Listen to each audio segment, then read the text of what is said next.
Welcome to The Explainer. Today, we're diving into a real classic, Robert Solomon's The Art of Client Service. We're going to figure out why some client projects feel like an uphill battle, while others, they just click and turn into these amazing partnerships. So let's get into the art of how to make that happen. Right here, this quote, it's pretty much the heart of everything we're talking about today. It's this constant balancing act, isn't it? You can deliver the most incredible, jaw-dropping work, but if that client trust isn't there, the whole thing can just fall apart.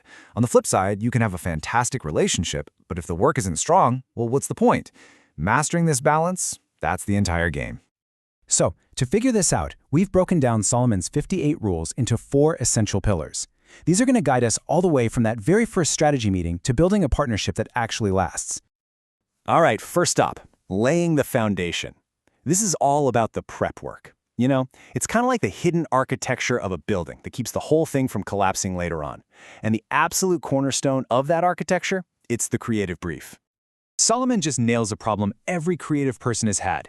You get a brief, and it's this huge data dump, a massive document with everything but the kitchen sink. But it doesn't answer the one question that really matters. What do I actually need to know to make great work? And that lack of focus, it's what frustrates teams and leads straight to boring, mediocre results. So if just piling on more information isn't the solution, then what is? It's not about how much you know. It's about clarity. The real answer is getting the right information and structuring it in a way that gives your team both focus and, believe it or not, freedom. And here's what that structure looks like. A great brief isn't some long list of rules. It's more like a focused map. When you clearly nail down these 6 things, from the single most important key fact to the specific advertising objectives, you're not boxing in your creative team. Nope, you're channeling their energy. You're giving them a clear destination, but you're also giving them the freedom to find the most exciting way to get there. Okay, let's jump to our next pillar and see how this all connects. We're going to shift our focus now from the client-facing stuff to what happens internally, inside the engine room, where the work actually gets made. This is such a critical point from Solomon about how a team should work. Internally, you should absolutely fight about the work. Passionate, honest debate. That's what makes good ideas great. But the second you're in front of that client, the debate is over. You have to present a totally united front, because even the tiniest crack in that unity destroys the client's confidence in you and, more importantly, in the work itself. Now this is a powerful warning against getting too comfortable. It is so easy to land on a good idea, right? It's safe. It's easy to defend, but Solomon's point is that good is often what stops you from getting to great. It keeps you from pushing for that slightly riskier, that unconventional idea that could have been a total game changer. Okay, so you've got a strong foundation and you've got some great work in your hands. Well, now your success really comes down to this third pillar, how you communicate and handle those crucial client moments, especially in the presentation. Wow. This is such a brilliant insight, isn't it? It perfectly points out the single biggest mistake we all make in presentations. We treat it like a monologue, like a performance, when it should be a dialogue. So how do you avoid that monologue trap? Well, it's all about your preparation and your mindset. See, knowing your opening cold isn't about being a robot. It's about building your own confidence so you can hit the ground running. You've got to engage the client early to pull them in, to make them feel like a collaborator, not just an audience.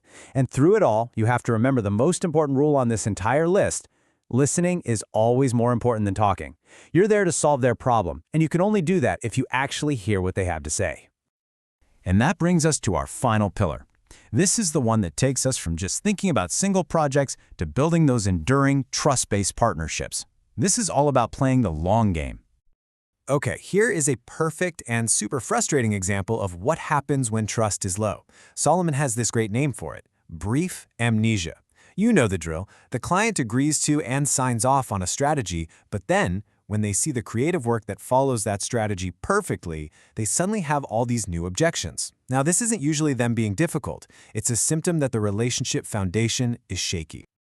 So, the cure for something like brief amnesia isn't a more detailed contract, it's unbreakable trust.